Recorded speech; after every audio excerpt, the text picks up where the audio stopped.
فی السماوات والارض یمرون علیہا وہم عنہا معرضون۔ قرآن کہتا ہے صرف ایک سورہ یوسف علیہ السلام کا واقعہ نہیں ہے، بلکہ کتنی آیتیں نشانیاں ہیں زمین اور آسمان میں جن پہ یہ صبح و شام گزرتے ہیں اور ان کی طرف التفات ہی نہیں کرتے، غور ہی نہیں کرتے۔ اس میں ہمارے لیے کیا حکم ہے کہ ہم جب بھی ہمیں کوئی اللہ کی نعمت ملے، کوئی راحت ملے، تو ہم اس میں سب سے پہلے اللہ کے بارے میں غور کریں کہ کیسے اس نے اس کو بنایا ہے، کیسے ہمارے لیے ایک ذائقے کا، زبان کے ذائقے کا انتظام کیا۔ جو ملحد لوگ ہوتے ہیں، غیر مسلم لوگ ہوتے ہیں، آپ دیکھ لیں، میں اکثر ڈاکومنٹریز دیکھتا ہوں نا یوٹیوب پہ، جنگلوں کی اور مختلف جگہوں کی جو غیر مسلموں نے بنائی ہیں، یا گورے اس کو دیکھ رہے ہوتے ہیں، نیچے کہیں بھی خدا کی تعریف کہیں بھی نہیں کر رہے ہوتے، بلکہ بیوٹی آف نیچر یہ کہہ رہے ہوتے ہیں۔ لیکن آپ اگر دیکھیں کہ عربوں کی کوئی ایسی چینل دیکھیں، اس میں نیچے بار جگہ جگہ اللہ کی تعریف ہوتی ہے کمنٹس میں، کہ کیا زبردست ذات ہے جس نے اتنا خوبصورت جانور بنایا، جس نے اس جانور کو یہ گھونسلہ بنانا سکھایا۔ تو یہ فرق ہے مومن اور غیر مسلم میں، کہ غیر مسلم بیوٹی آف نیچر کہہ کے ساری اللہ کی کبریائی کا انکار کر دیتا ہے، اور جو مسلم ہے وہ ہر چیز سے اللہ کے وجود کو اور اللہ کی قدرت کو ثابت کرتا ہے۔ تو ہمیں بھی صبح و شام ہم گزرتے ہیں، اللہ کی نشانیاں دیکھتے ہیں، ہمیں اس پہ ایمان کو اپنے بڑھانا چاہیے۔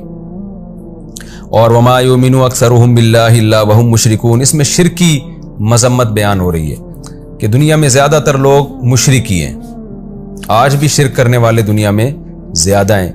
تو اللہ نے گویا انسان سے شکایت کیا کہ اللہ پہ ایمان لا کے بھی شرک کر رہا ہوتا ہے وہ، تو مشرک کا ایمان وہ قابل اعتبار نہیں ہے، تو اس میں شرک کی مذمت بیان ہو گئی۔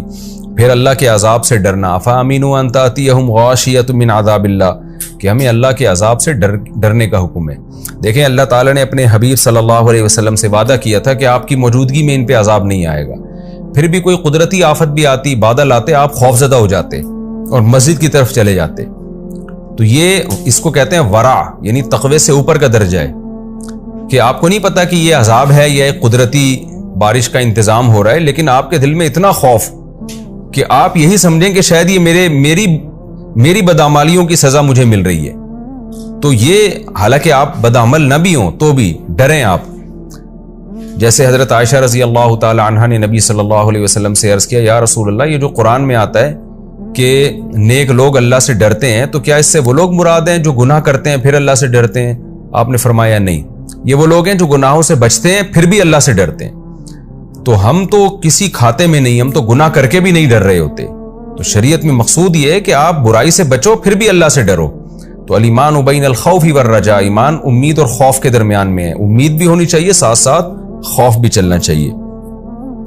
اور قل ھذہ سبیلی ادعو الی اللہ، اس میں اللہ کی طرف لوگوں کو بلانے کی فضیلت ہے۔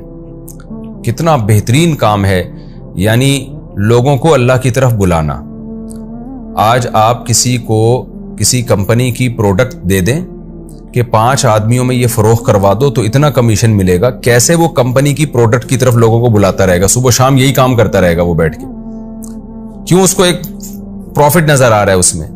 تو نبی نے کیا بتایا کہ نبی صلی اللہ علیہ وسلم اس کائنات میں سب سے افضل ترین انسان ہے، لیکن ان کی ذمہ داری کیا ہے؟ ظاہر افضل ترین شخصیت کو کام بھی سب سے افضل دیا جائے گا، تو نبی اس کائنات میں سب سے افضل، ان کو کام بھی سب سے افضل دیا گیا، وہ کیا ہے؟ اللہ کی طرف بلانا۔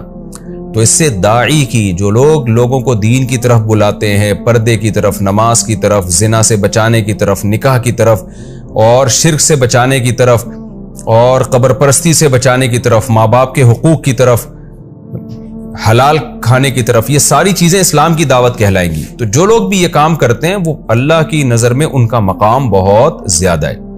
تو یہ بھی ہمیں اس آیت سے دعوت الی اللہ کی فضیلت معلوم ہوتی ہے، اور اس کے لیے کوئی خاص طریقہ شریعت میں متعین نہیں ہے، جو طریقہ جس وقت سوٹیبل ہو وہ طریقہ اختیار کرنا دعوت الی اللہ کہلائے گا، چاہے وہ فیس بک کے ذریعے ہو، یوٹیوب کے ذریعے ہو، چاہے وہ پیدل جماعت میں نکل کے ہو، چاہے وہ جہازوں میں سفر کر کے ہو، کسی بھی، چاہے وہ ڈیبیٹ کر کے ہو، چاہے وہ لٹریچر کے ذریعے ہو۔ تو جو لوگ بھی جس طرح سے بھی دین کی دعوت دنیا میں پھیلا سکتے ہیں، تفسیر قرآن کے ذریعے ہو، واعظ و نصیحت کے ذریعے ہو، تو ان کو چاہیے کہ اس دعوت میں اپنا حصہ ڈالیں، کیونکہ یہ پیغمبروں والا کام ہے اور اس کی فضیلت سب سے زیادہ۔ تو یہ بھی پتہ چلا، اور اللہ نے یہ بھی کہہ دیا کہ یہ جو دعوت کا کام ہے یہ صرف پیغمبر کا نہیں ہے، وَمَنِ اتَّبَعَنِي، جو نبی کو فالو کریں گے ان کا بھی یہ کام ہے۔ تو ہمیں اپنے کاموں میں سے دیگر جتنے کام ہیں ان میں سے تھوڑا سا ٹائم ہمیں دعوت اللہ کے لیے بھی نکالنا چاہیے۔ ایک نقطے کی بات یہ بھی پتہ چلی کہ داعی اللہ کو علی بصیرتن ہونا چاہیے۔ نبی نے کیا فرمایا؟ میرا کام ہے اللہ کی طرف بلانا علی بصیرتن، بصیرت کے ساتھ۔ جو شخص دین کی طرف بلا رہا ہے اسے خود ہی دین کے برحق ہونے میں شبہات ہے تو وہ کیا دعوت دے گا؟ تو اس لیے اگر کسی کو اسلام کے برحق ہونے میں کچھ شکوک اور شبہات ہیں تو اس کو چاہیے کہ وہ اپنے شکوک و شبہات بھی علماء کے ذریعے دور کرے اور پورے کانفیڈنس کے ساتھ دین کی دعوت دے۔ یہ بھی ایک نقطے کی بات پتہ چلتی ہے۔ اور وما ارسلنا من قبلک الا رجالا نوحی الیہم، نبی صلی اللہ علیہ وسلم کے بشر ہونے کا اور مرد ہونے کا بھی پتہ چلتا ہے۔ یہ جو نبی کو نور کہہ دیا جاتا ہے، اگر ہدایت کے لحاظ سے نور کہا جائے پھر تو ٹھیک ہے، لیکن آپ ماہیت کے لحاظ سے جو آپ انسان تھے، مٹی سے اللہ نے آدم کو بنایا اور اسی آدم کی اولاد میں اللہ تعالیٰ نے محمد صلی اللہ علیہ وسلم کو پیدا کیا، اور آپ مرد تھے، مرد جو نکاح بھی کرتے ہیں پھر جن کی اولاد ہوتی ہیں، تو وہ تمام بشری لوازمات کے ساتھ نبی صلی اللہ علیہ وسلم دنیا میں آئے ہیں۔ آج کل جو یہ کہا جاتا ہے نبی انسان نہیں ہے، بشر نہیں ہے، دیکھنے میں بشر تھے حقیقت میں بشر نہیں تھے، اصل میں تو نور تھے، تو یہ سب باتیں اس آیت کے بالکل خلاف ہیں اور کفریہ عقیدہ ہے یہ۔ اور اس میں یہ بھی پتہ چلتا ہے کہ داعی اللہ کو اللہ کی رحمت سے مایوس نہیں ہونا چاہیے۔ قرآن نے کیا کہا؟ پچھلے پیغمبروں میں جب اللہ کی طرف سے آزمائشیں آئی ہیں تو اتنی آزمائشیں آئی ہیں کہ پیغمبروں کو بھی مایوسی ہونے لگی تھی کہ شاید آخرت میں اللہ سزا دے، دنیا میں دے ہی نہ سزا۔ اور جو اللہ نے ہم سے مدد کا وعدہ کیا ہے، مایوسی کا مطلب یہ نہیں ہے کہ پیغمبر واقعی مایوس ہو گئے، وہ تو ظاہر ہے کفر ہے، پیغمبر کفر کیسے کر سکتے ہیں؟ علماء نے اس کا مفہوم یہ بیان کیا ہے کہ پیغمبروں سے جب اللہ نے وعدہ کیا نا تو پیغمبر یہ سمجھنے لگے کہ یہ وعدہ فلاں ٹائم میں پورا ہو جائے گا کیونکہ اس میں ہماری آزمائش بہت زیادہ ہو چکی ہوگی، لیکن اللہ نے اس کو اور زیادہ ڈیلے کیا۔ تو اس سے پیغمبروں میں مایوسی پیدا ہونے لگی کہ شاید ایسا تو نہیں ہے کہ اللہ تعالیٰ کہیں یہ جو اللہ نے ہم سے وعدہ کیا کہ ہماری مدد ہوگی تو اس سے آخرت کی مدد مراد ہے اور دنیا میں ہمارے لیے آزمائشیں ہی مقدر ہیں۔ تو اس معنی میں مایوسی ہونے لگی پیغمبروں کو۔ اس کی مثال ایسے جیسے رسول اللہ صلی اللہ علیہ وسلم کو خواب آیا تھا کہ میں عمرہ کروں گا، حدیبیہ کے موقع پہ خواب آیا کہ ہم جا رہے ہیں اور عمرہ کر کے آ رہے ہیں۔ تو آپ نے خواب صحابہ کو سنایا، سب خوش ہوئے، لیکن کیا ہوا؟ مشرکین نے جانے ہی نہیں دیا۔ اگلے سال آپ نے عمرہ کیا ہے تو آپ صلی اللہ علیہ وسلم خواب کا مطلب یہ سمجھ رہے تھے کہ اسی سال عمرہ ہوگا، لیکن خواب میں کوئی ڈیٹ نہیں تھی کہ لازمی اسی سال عمرہ ہوگا۔ خواب میں تو آپ کو یہ دکھایا گیا کہ آپ عمرہ کرنے۔ تو یہ والی اجتہادی خطا پیغمبروں سے بھی ہو سکتی ہے کہ وہ یہ سمجھ رہے تھے کہ ابھی ہوگا، لیکن بعد میں اگلے سال ہوا تو پتہ چلا کہ بھائی یہ اس سال مقدر نہیں ہے۔ تو پیغمبر بھی اللہ کے بارے میں یہ سمجھنے لگے کہ اللہ نے جو مدد کا وعدہ کیا ہے تو بس یہ اتنی آزمائشوں کے بعد آ جائے گی، وہ اس وقت نہیں آئی۔ تو اس سے ہمیں ایک امید کی بات بھی پتہ چلتی ہے کہ ہم زمینی حقیقت یعنی جو ہمیں زمینی نقشے نظر آ رہے ہیں اس کو دیکھ کے ہم کبھی مایوس نہ ہو۔ ہمیں لگے کہ ہم دین کی دعوت دے رہے ہیں اور بے دین قوتیں سر اٹھا رہی ہیں تو ہمیشہ ایسا ہوگا، نہیں بھائی، اللہ مہلت دے کے پھر والعاقبۃ للمتقین، یا یہ لفظ آیت تو اچھی طرح یاد کر لینی چاہیے، انجام بہرحال پرہیزگاروں کا ہی اچھا ہوتا ہے، چاہے وہ دیر سے ہو، رزلٹ آپ ہی کے حق میں آئے گا انشاءاللہ۔ یہ بھی ہمیں پتہ چلتا ہے۔ اور اچھا، ایک بہت اہم سوال ہے سورہ یوسف سے متعلق، بس اس سوال کا جواب دے کے میں آج کے لیکچر کو ختم کرتا ہوں۔ وہ یہ ہے کہ یہ بہت زیادہ سوال اٹھایا گیا ہے علماء کی طرف سے بھی، اس کا جواب بھی دیا گیا ہے کہ یعقوب علیہ السلام کو جو یوسف علیہ السلام سے اس قدر محبت تھی کہ ساری زندگی غم بھولے ہی نہیں، وَبِيَضَّتْ عَيْنَاهُ مِنَ الْحُزْنِ، اور اس غم کی وجہ سے بینائی چلی گئی۔ یہاں ایک اشکال ہوتا ہے کہ کیا مخلوق سے اتنی جذباتی محبت جائز ہے کہ جس کے غم میں آپ کی بینائی چلی جائے؟ نارملی تو یہی بتایا جاتا ہے نا کہ اس مخلوق سے آپ اعتدال سے محبت کریں، اعتدال سے۔ جیسے احادیث سے بھی یہ مضمون ثابت ہے کہ ایک صحابیہ کے بچے کا انتقال ہو گیا تو وہ اتنا رو رہی تھیں، آپ نے فرمایا صبر کرو۔ خود نبی صلی اللہ علیہ وسلم کے ساتھ بھی ایسے واقعات ہوئے، آپ کی نواسی کا انتقال ہوا، آپ کی آنکھ سے آنسو نکلے، پھر آپ نے صبر کیا۔ تو ٹھیک ہے، یعقوب علیہ السلام نے بھی صبر کیا، لیکن اتنی زیادہ محبت کہ اس میں گھٹ گھٹ کے آپ کی بینائی چلی جائے، تو بظاہر تو یہ چیز شریعت کے مزاج کے خلاف ہے، یعنی جو شریعت کی تعلیمات ہے نا وہ یہی ہے کہ مخلوق سے آپ اعتدال سے محبت کریں، اس میں غلو نہ کریں۔ سوال پیدا ہوتا ہے یعقوب علیہ السلام تو اللہ کے پیغمبر تھے، تو ان کے ساتھ ایسا کیوں ہوا؟ اس کا جواب اچھی طرح سمجھیں۔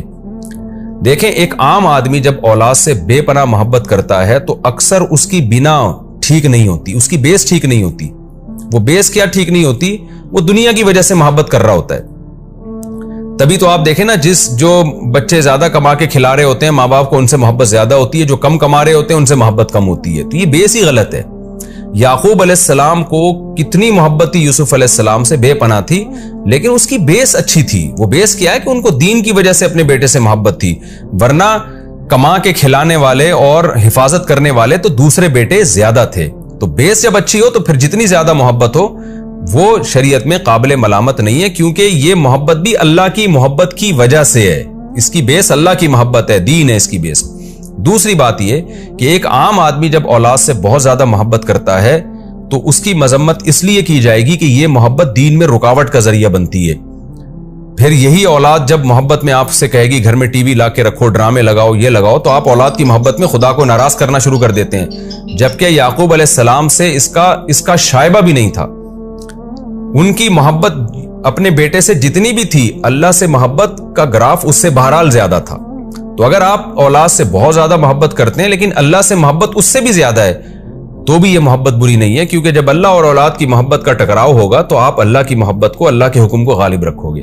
جبکہ نارملی آج ایسا ہوتا ہے کہ جب بہت زیادہ اولاد سے محبت کرنا شروع کر دیتے ہیں لوگ تو اللہ کی محبت کا گراف نیچے آ جاتا ہے۔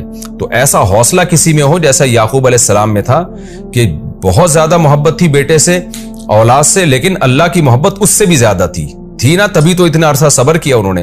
تو پھر اولاد کی محبت جتنی بھی ہو یہ شریعت میں ناپسندیدہ نہیں ہے۔ یہ ہماری سورہ یوسف الحمدللہ کمپلیٹ ہوئی، اور اب ہم انشاءاللہ اگلے ایپیسوڈ میں سورہ رات شروع کریں گے، اور سورہ رات کا پہلا رکوع شروع کریں گے اور 12ویں پارے کا 7واں رکوع۔ اللہ تعالی ہمیں اس سورہ یوسف میں جو اسباق تھے ان کو سمجھنے کی اور انہی اسباق کو سامنے رکھ کر اللہ ہمیں زندگی گزارنے کی توفیق عطا فرمائے، اور اللہ ہمیں مصیبتوں سے دور رکھے، کہ ہم یوں دعا نہ مانگیں کہ اللہ ہمیں مصیبتیں دے اور پھر صبر کی توفیق دے۔ نہ نہ نہ نہ، ہم تو کمزور لوگ ہیں، اللہ ہمیں مصیبتوں سے دور رکھے، بلکہ اللہ ہمیں خوشیاں دے اور اس پر اللہ ہمیں شکر کی توفیق دے۔ دعا اللہ سے یہی مانگنی چاہیے، اور بالفرض کوئی مصیبت مقدر ہے تو اللہ ہمیں صبر کی توفیق دے، جیسے ہمیں ان واقعات سے پتہ چلا۔